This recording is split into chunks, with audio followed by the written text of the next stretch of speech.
Ah, Portuguesa, o que dizer desse clube que faz a gente rir, chorar, sofrer e acreditar?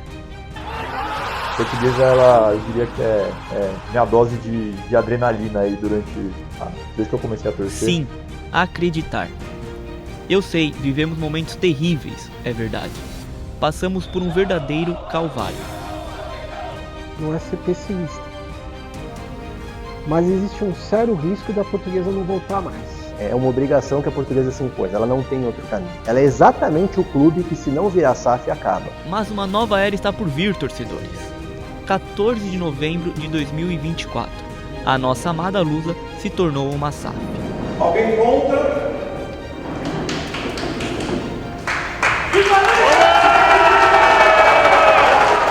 Agora, com a promessa de um investimento bilionário, temos motivos para crer que esse projeto levará a Portuguesa de volta ao cenário nacional.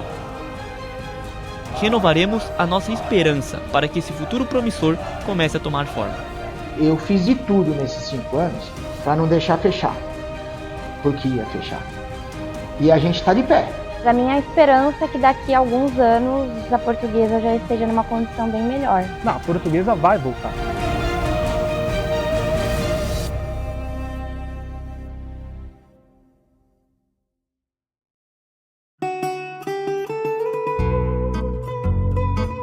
A Associação Portuguesa de Desportos, uma história marcada pela paixão, superação e resistência. Fundada lá em 14 de agosto de 1920, a Lusa nasceu da união de 5 clubes que decidiram criar algo maior. E eles conseguiram. Conquistamos nosso espaço, vivemos dias de glórias e mostramos para o mundo o que significa ser rubro-verde. Primeiro, a minha história aqui dentro, né? Eu nasci aqui dentro, meus pais me ensinaram a amar a Portuguesa, então eu sou sócio desde os 4 anos de idade. Eu comecei a torcer para a Portuguesa nos anos 70, então desde pequeno, desde criança, eu vinha para cá com meus pais, né? Os clubes, os grandes clubes, Portuguesa, Corinthians, Palmeiras, né? Sempre teve uma parte social muito boa, né? O Juventus, né? Então, nos anos 70, que é a época que eu lembro mais, né? A gente vinha para a Portuguesa, vinha passar os finais de semana, já que as pessoas trabalhavam a semana arduamente, e era justamente no clube onde a gente tinha o nosso lazer, né? Existia uma confraternização na Portuguesa, na parte social, e foi nesse ambiente que eu cresci. Eu comecei a amar a Portuguesa em 2008.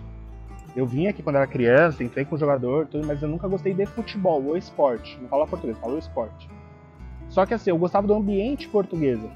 O ambiente Portuguesa, para mim, simboliza muito a minha bisavó, que é portuguesa, vinda de Trás-os-Montes. Meu avô veio para cá de Trás-os-Montes também, para ter uma vida melhor, para cuidar dos irmãos. E ele sempre amou esse clube com uma paixão gigante. Eu acho que meu avô foi muito feliz no primeiro jogo que ele me levou da Portuguesa, né?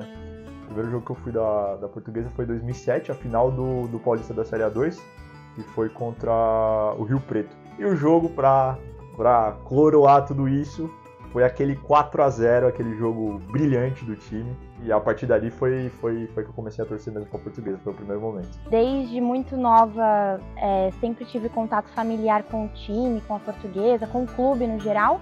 Quando eu era pequena eu entrava com jogadores, porque meu avô ele era diretor daqui e também conselheiro.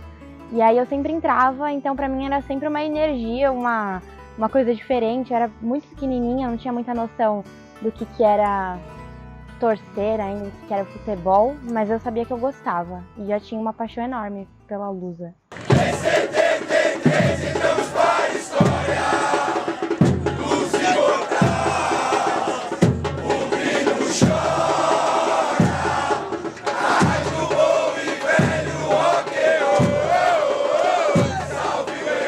Fundamental você, o jovem, conhecer a história não só do clube que ele ama, da associação que ele adora, dos seus jogadores ídolos. É fundamental você preservar isso, né? Pessoas que todos os ex-atletas, praticamente sem exceção, falei agora para os companheiros aí que tiveram aí, né? Basílio, Cardozinho, Ivair, né, que faleceu recentemente, né? Todos eles adoram a Portuguesa não só como uma instituição, mas também como a oportunidade que eles tiveram para ser humano, para serem pessoas, serem cidadãos, né? Não só jogadores de futebol. A Portuguesa deu tudo para eles. Então isso é legal, você saber disso e você transmitir para as novas gerações, né? As conquistas, né?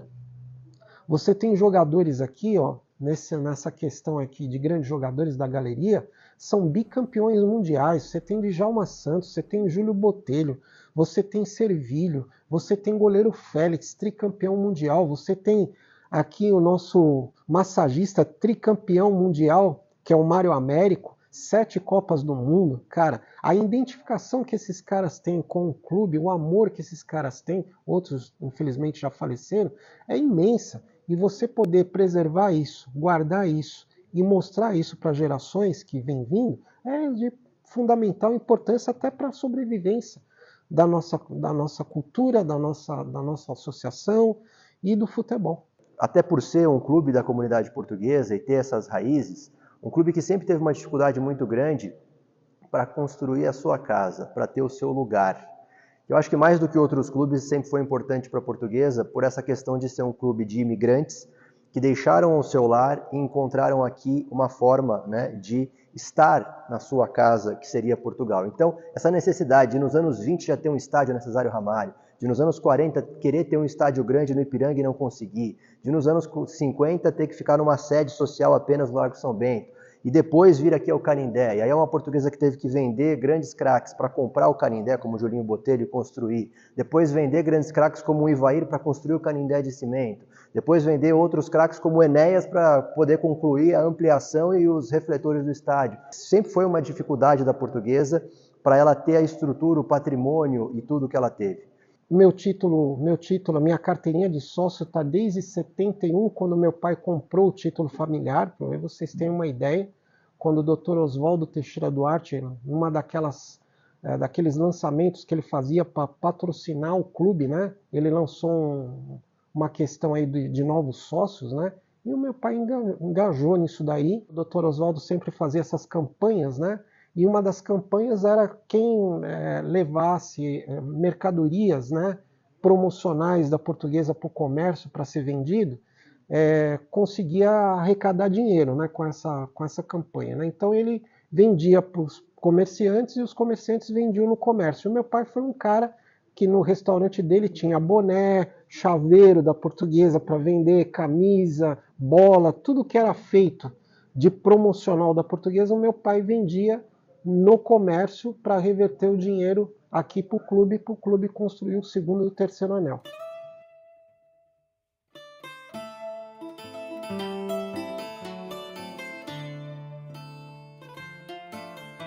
Mais conhecido como Canindé, o estádio da Portuguesa recebe o nome daquele que é considerado o maior presidente de todos os tempos da Lusa, Oswaldo Teixeira Duarte. Famoso por sua mão de ferro, ele sempre foi dedicado às causas do clube, e através de seu empenho o estádio saiu do papel. Daí a homenagem. Para muitos, a sua gestão contribuiu para elevar o patamar da instituição. A Portuguesa teve e tem um problema sério, que é a sua política. É uma política suja, rasteira, é um esgoto a céu aberto. Parece incrível falar isso, né? Mas eu agora participando, vendo, estando dentro ali das reuniões do conselho, eu vejo isso, né? Interesses múltiplos que não são os interesses da associação, da instituição, e nem os interesses de construir uma Portuguesa grande. Uma Portuguesa que esse cara construiu, com todas as dificuldades, Dr. Oswaldo Teixeira Duarte, né? Esse cara construiu. Mesmo também tendo uma oposição forte, mas ele teve ajuda também de um determinado ponto, onde a oposição ajudou ele, senão ele também não construiria o que ele construiu. Claro que as dificuldades óbvias de você não ter a maior torcida de São Paulo, estar num estado em que tem outros 4 clubes grandes, que tem a preferência em vários aspectos, então sempre foram dificuldades da Portuguesa. E uma das dificuldades, claro, sempre foi essa política interna terrível, sempre foi uma guerra política aqui dentro, nos bons e nos maus momentos, se até hoje a gente tem isso, imagine nos bons momentos, e que sempre atravancou muito a Portuguesa. Não à toa o maior presidente da história da Portuguesa foi também um cara que muitos chamavam de ditador, porque ele sabia que se ele não fosse autoritário, não conduzisse isso com mão de ferro, ele não ia conseguir levar a Portuguesa onde ele acabou levando e mudando de patamar o clube. Até a década de 90, a Luz estava entre as 5 maiores forças do futebol paulista e acumulava conquistas como o tricampeonato paulista, o bicampeonato do torneio Rio-São Paulo, o tri da fita azul e o vice-campeonato do Brasileiro de 1996. A gente pega uma Portuguesa que tem aí 104 anos, a gente coloca 80 anos em que a Portuguesa esteve em um patamar, né? Um patamar de um clube grande, de um clube que incomodava, de um clube que brigava por títulos, que muitas vezes não conquistava título porque tinham que tentar alguma forma de não deixar a Portuguesa ganhar. Mas era uma outra realidade, de formação de jogadores, né? Jogadores para a seleção brasileira. Mais um momento em que a Portuguesa e o futebol, de um modo geral, ainda eram um pouco amadores na forma de se conduzir, né? Então, um período até os anos 2000 em que a forma como a Portuguesa foi conduzida, de forma amadora, o futebol ainda comportava, ainda dava para a Portuguesa caminhar dessa forma. Só que a partir da virada dos anos 2000, os clubes precisaram se profissionalizar e a Portuguesa parou no tempo, por N motivos, né? Entre eles, acho que uma característica muito própria do clube, de ser um clube da comunidade portuguesa, ou seja, uma comunidade muito fechada. Eu sempre falo que aqui os partidos políticos não têm nome, né? Os nomes dos partidos políticos são os sobrenomes, porque são as famílias que, enfim, se sentem, por um lado positivo, parte da Portuguesa, porque tem muito a história da colaboração, do voluntarismo, de ter ajudado a construir o Canindé, a manter o clube e algumas conquistas, mas que, por outro lado, ajuda a perpetuar esse amadorismo, de você não ter gente de fora, de você não ter profissionais, e de você tentar sempre ser o máximo do conservador no sistema que o clube vive. E aí a gente entrou nessa segunda fase, que foi uma segunda fase de derrocada, porque a realidade se impõe, e a realidade do futebol se impôs. E a Portuguesa de 2000 para cá é totalmente diferente da Portuguesa de 2000 para trás, de 1920 a 2000. No final da década de 90 e início dos anos 2000, o cenário começa a mudar e a crise financeira se instaura ao clube. De 2000 para cá, foi péssimo. Não preciso falar, né? Preciso falar. A gente quase fechou as portas. Piscinas, saía matéria em revistas de primeira linha, Portuguesa em ruínas, Portuguesa quebra as piscinas, não pagou a luz, 5 meses de salário atrasado, feirinha da madrugada, e aí começa um monte de coisa. Egos, famílias, tradições que você não pode perder, né? Coisas que você não pode perder, e a instituição ruiu no meio disso, né? A Portuguesa não soube se abrir, até mesmo aqui para os bairros que estão em volta da Portuguesa, tanto é que o número de sócios também caiu por isso. Logicamente, muito tem a ver com a nossa sociedade que mudou, né? As tecnologias mudaram, tudo mudou, mas o clube não soube administrar isso, não soube se abrir. Ficou aquela meia dúzia, e aquela meia dúzia que rege tudo. E isso foi a ruína da Portuguesa. O problema da Portuguesa começou nos anos 2000, não, na verdade, na década de 90, quando a Portuguesa contratava jogadores a peso de ouro, né? E ela não conseguia manter um fluxo de caixa e parou de revelar grandes atletas.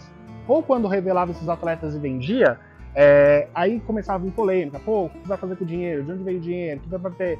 Teve muitos casos assim, Rodrigo Fábio, Zé Roberto. Muito torcedor aqui da Portuguesa reclama da venda do Zé Roberto e do Rodrigo Fábio pro Real Madrid, por exemplo. Então tem todo esse ponto. Aí vai juntando diretorias que, cara, desculpa, já nos anos 2000 não se aceitava, é muito pesado o termo que eu vou usar, mas eu vou utilizar outro, pessoas não especializadas na área. Inclusive foi em 2002, no primeiro rebaixamento, que gerou essa porrada de ações trabalhistas que nós tivemos e que estamos tendo problema até hoje. Foi ali, começou. Os grandes processos trabalhistas que nós temos hoje, e que está dificílimo equacionar, e que a RJ que vai tentar dar, veio desses anos 2002 para frente. Quando a gente caiu em 2002, não foi? 2002, primeiro rebaixamento. Então o clube é segundo plano e você pensa sempre na próxima eleição, você pensa em como o seu nome vai ser falado no clube, então é sempre o eu mais importante e a Portuguesa fica em segundo plano. E aí o acúmulo dessas gestões, eu acredito que levaram a Portuguesa à derrocada que levou. E isso foi só o começo, pois os anos seguintes ficaram marcados por uma verdadeira derrocada da Portuguesa, causado por aquele maldito rebaixamento de 2013. Um erro simples, mas fatal. O Everton, suspenso, entrou em campo na última rodada contra o Grêmio. Um empate que não valia nada virou nossa sentença de morte. Perdemos pontos no tribunal e caímos para a Série B. Quando veio a notícia também, decepção, assim, eu lembro de ver meus parentes, meu avô bem triste, chateado. E eu ficando chateada não só por conta do que eu vi em casa, mas também pela situação do clube, né? Que aí daí pra frente foi uma situação bem difícil pro torcedor lusitano.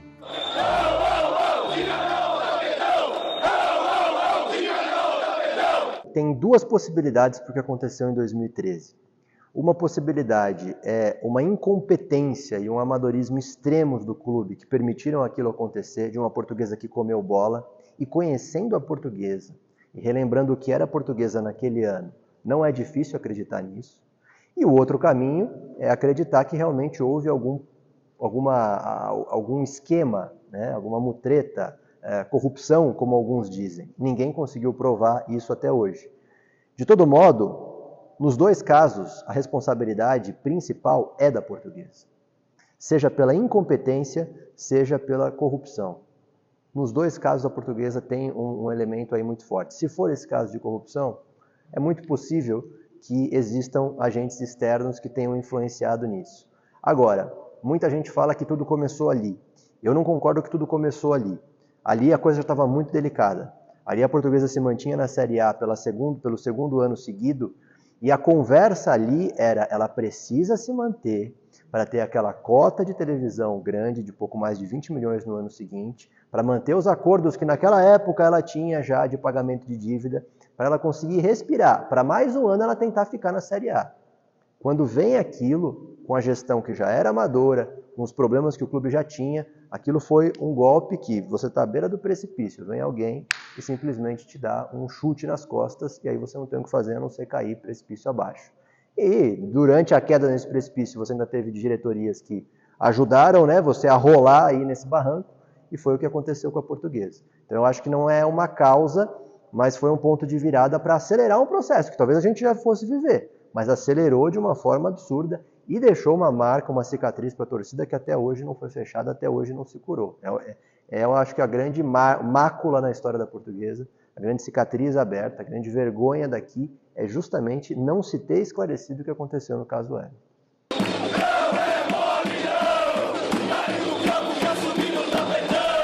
O que era só um tropeço virou um abismo. Dívidas gigantescas, troféus penhorados, estádio indo a leilão e nem campeonato nacional para jogar. A gente chegou no fundo do poço. Quando acontece o tapetão, que a gente cai, não há nenhum preparo para você. Ah, beleza, horrível, caímos, mas não tem um preparo assim, 2014 vamos se preparar para a gente já subir de novo, ou caímos, tudo bem, já vamos se recuperar para no próximo ano já estar na primeira divisão de novo. Não, simplesmente, vamos achar que a gente vai reverter na justiça comum e não se faz um planejamento, não se programa nada, e aí quando você não se planeja, você não se programa, é isso que acontece. Um dos clubes mais tradicionais da cidade de São Paulo passa por uma grave crise financeira e corre o risco de falência. Veja só a situação da Portuguesa, que pode perder o estádio do Canindé para bancar as dívidas. E eu entrei no museu justamente nesta época, né? Quando eu vi a Portuguesa fazer isso aqui. E aquela questão da queda foi só o começo, né? Você está numa Série A de um campeonato brasileiro com um valor agregado de 24 milhões, aí você passa um rebaixamento com um valor agregado só de 4 milhões para formar um time de futebol? Difícil, né? Muitos acreditam que a Portuguesa corre o risco de falência. Uma ação trabalhista coletiva de jogadores e ex-jogadores ameaça o estádio de novo leilão. Torcedores do time tentam evitar a perda do Canindé, querem o tombamento do estádio. A ideia saiu aqui do museu da Portuguesa. Só que a torcida da Portuguesa não entendeu a questão do tombamento. O tombamento, a ideia do tombamento foi para proteger a Portuguesa dos leilões, não foi para tombar o estádio. Então as pessoas não entenderam, mesmo também nessa época, também não se podia explicar. Porque se você explica com detalhes, o outro lado lá que está querendo justamente o leilão vai descobrir, né? Esses bloqueios trabalhistas, civil e tributário que a gente vive há anos e anos e anos e anos, isso daí ia ter um dia que ia ter que ter um fim. Ou fecha as portas, ou acha uma solução. E aí a gente achou essa solução histórica, né? Que é deixar a Portuguesa de pé. A torcida foi vendo a realidade do clube, de dívidas impagáveis, de penhoras, de leilão do Canindé, de asfixia completa, de dificuldade em conseguir fazer um time competitivo. E olha, não é ser pessimista.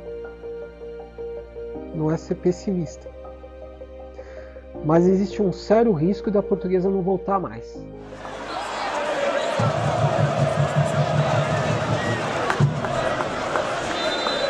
Mas mesmo assim, a torcida não abandonou o Canindé. O amor pela Luz é algo que não dá para explicar. Cantamos, vibramos, mesmo vendo o clube à beira do colapso. A energia da torcida é o mais incrível para mim, porque você sentir todo mundo torcendo, gritando, naquela felicidade, naquela euforia, também na raiva, na tristeza, nos momentos que a gente fica nervoso mesmo.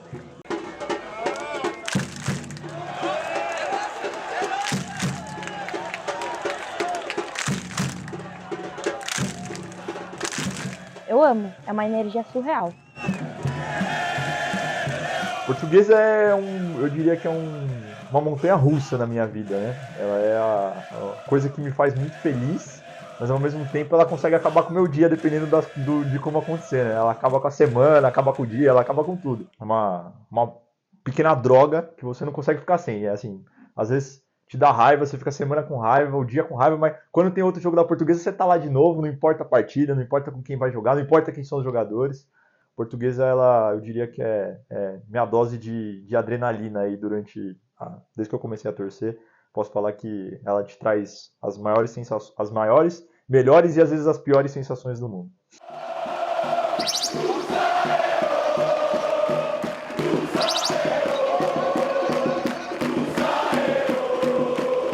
A torcida da Portuguesa não tem igual, não tem. Dos jogos que eu acompanhei, assim, contra o Palmeiras e outros contra o São Paulo também, não tem igual. A gente tem uma energia, são 90 minutos cantados, não tem igual.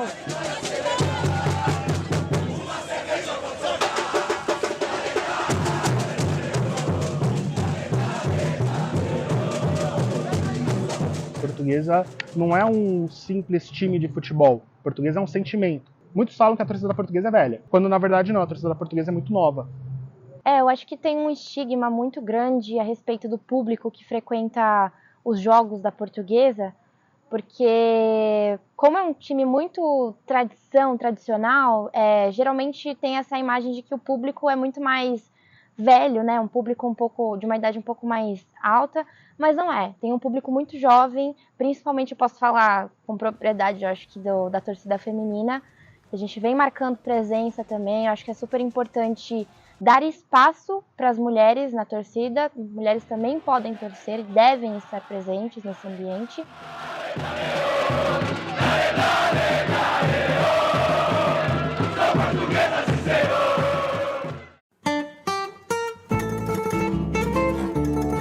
Novos ares começaram a soprar a nosso favor, em 2020, o ano do centenário da Lusa, com a chegada do presidente Antônio Carlos Castanheira.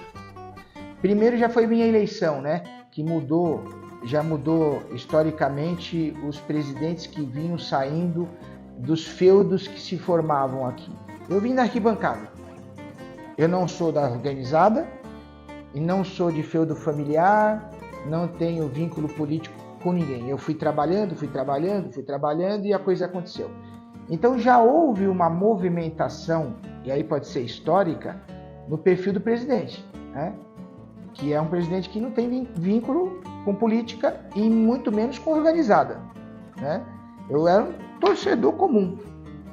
Aí, acho que os 5 anos de gestão que a gente está fazendo aqui, com o apoio de todos, da torcida, de todas as pessoas do bem que estão abraçando a nossa gestão, para não deixar a Portuguesa fechar, também tem que ser uma coisa que tem que ficar marcado, porque foram 5 anos intensos, porque a Portuguesa ia fechar a porta.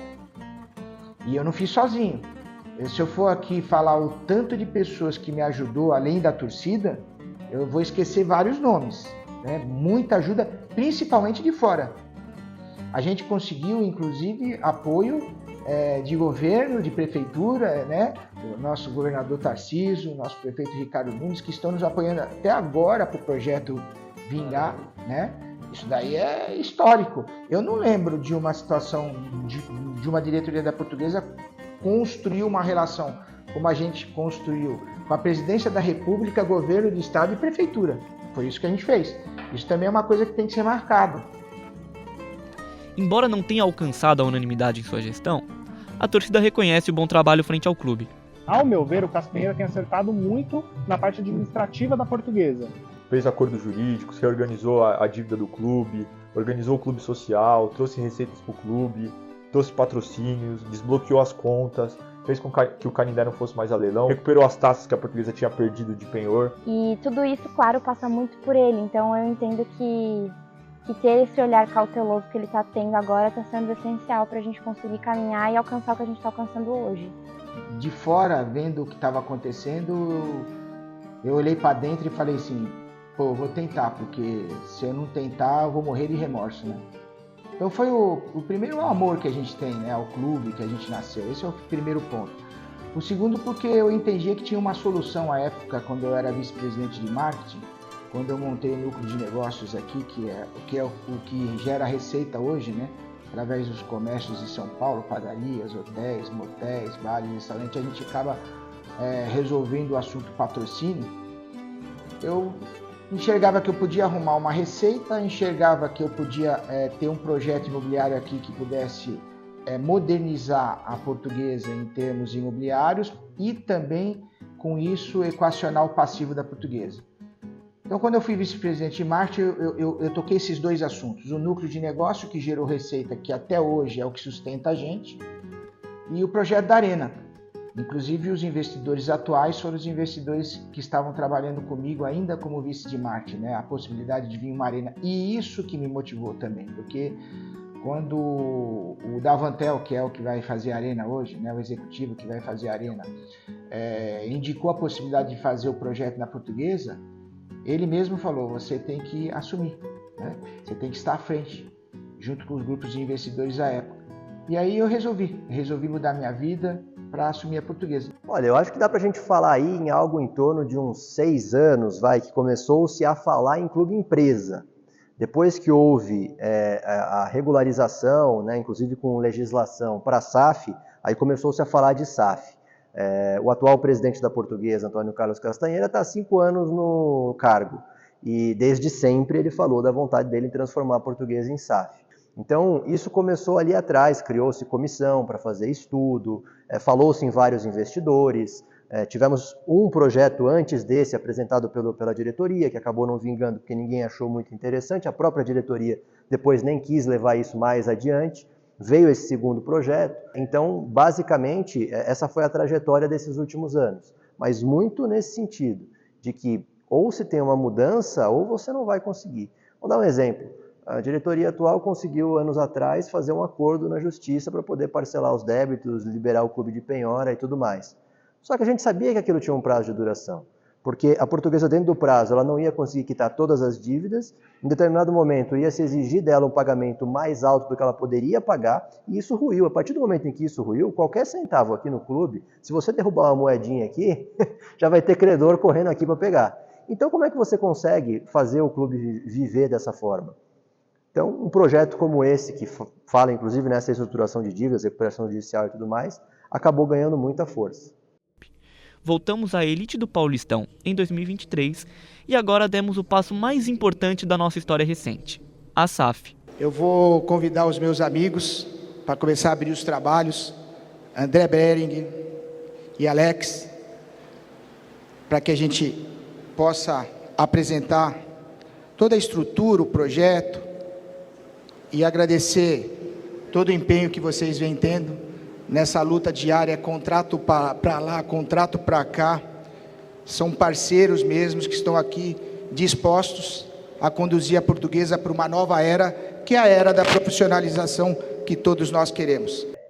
Assim, sendo bem franco, eu tenho algumas restrições em relação à SAF em si. Eu acho que na Portuguesa é uma obrigação que a Portuguesa se impôs, ela não tem outro caminho. Ela é exatamente o clube que, se não virar SAF, acaba. A gente teve muitos erros. A gente, dentro de campo e fora de campo, a gente erra toda hora. Eu vou errar. Vai acabar essa matéria aqui, eu vou tomar uma decisão e eu vou errar. Porque você toma decisão a todo tempo. É que as decisões que nós erramos não foram decisões grandes, com erros grandes. Eu acho que esse foi o grande ponto da nossa gestão. A gente não teve erros grotescos, né?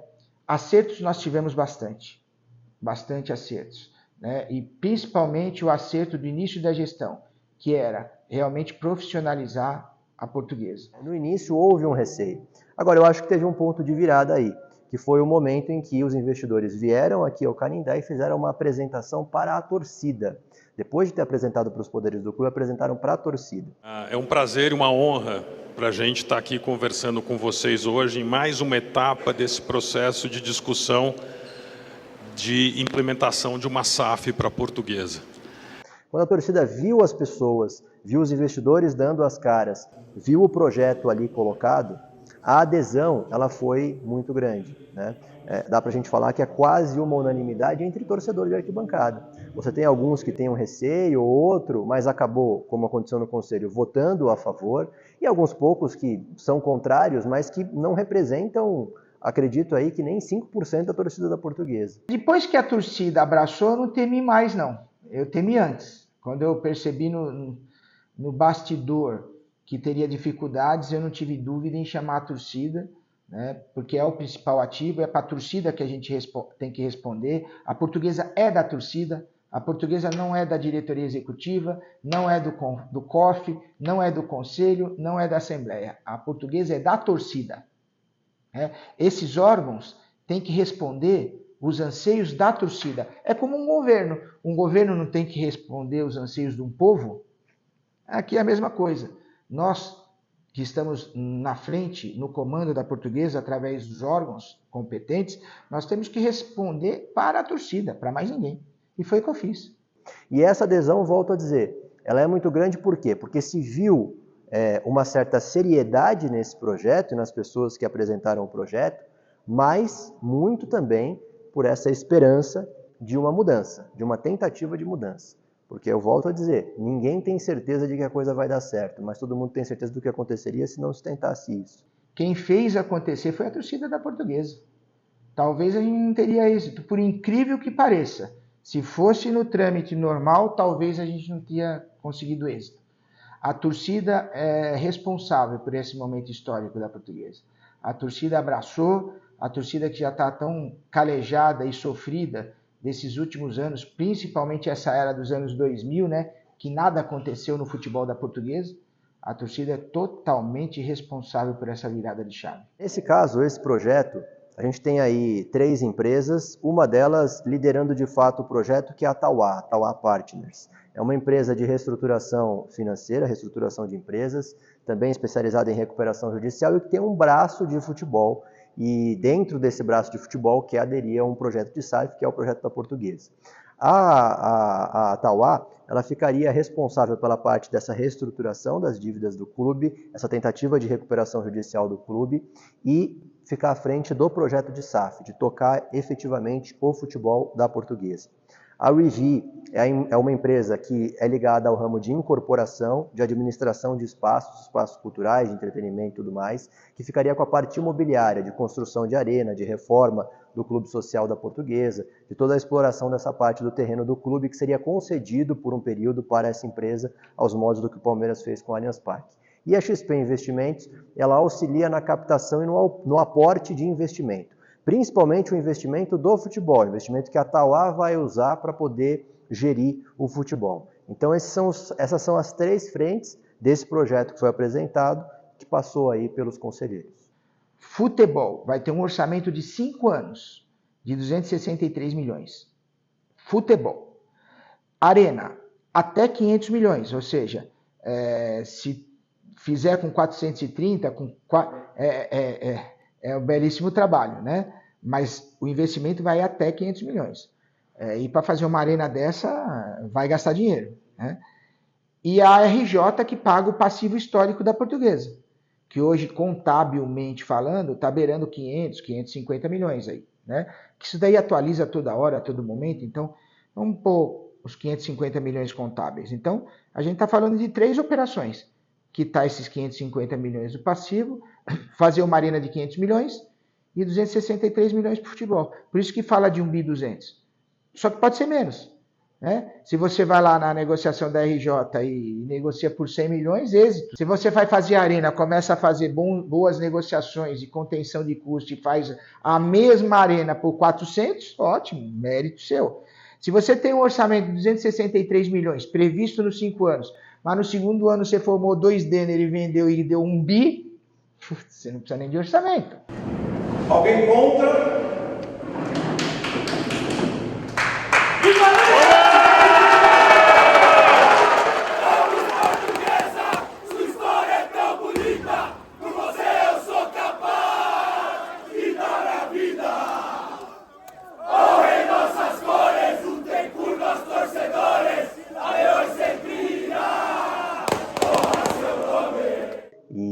A gente viu na aprovação aqui centenas de torcedores do lado de fora pressionando e depois fazendo uma festa gigantesca. Obviamente que torcedor não está ali fazendo festa por um pedaço de papel, por uma promessa de investimento, não. É pela esperança de futuro. A gente está inaugurando uma era, acho que a Portuguesa é o primeiro time paulista a ser SAF, né? Paulista é o primeiro time a ser SAF, paulistano, né?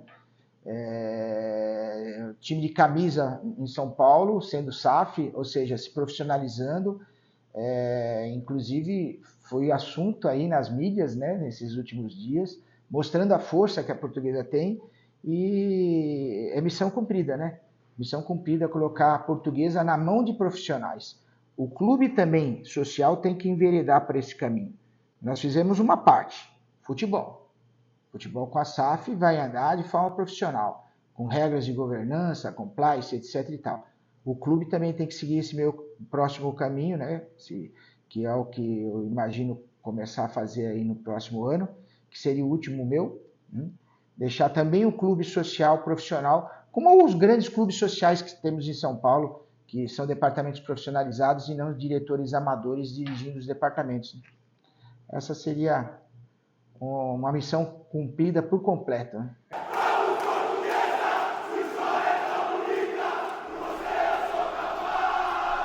Para o alívio e a alegria da torcida, no dia 14 de novembro de 2024, o Conselho enfim aprovou a criação da Sociedade Anônima do Futebol. Isso significa 1 bilhão em investimentos, uma gestão profissional com a XP Investimentos, Tauá Partners e o Rivi. Futebol, estádio, patrimônio, tudo sendo revitalizado. Essa aprovação veio em um momento crucial, já que voltaremos a ter calendário cheio em 2025. Voltaremos a disputar o Paulistão, a Copa do Brasil e o Campeonato Brasileiro da Série D. A minha esperança é que daqui a alguns anos a Portuguesa já esteja numa condição bem melhor. A gente tá vendo garotinho com 7 anos, com 10, os jovens que nem você, tudo vibrando. Pô, era um título de uma 2.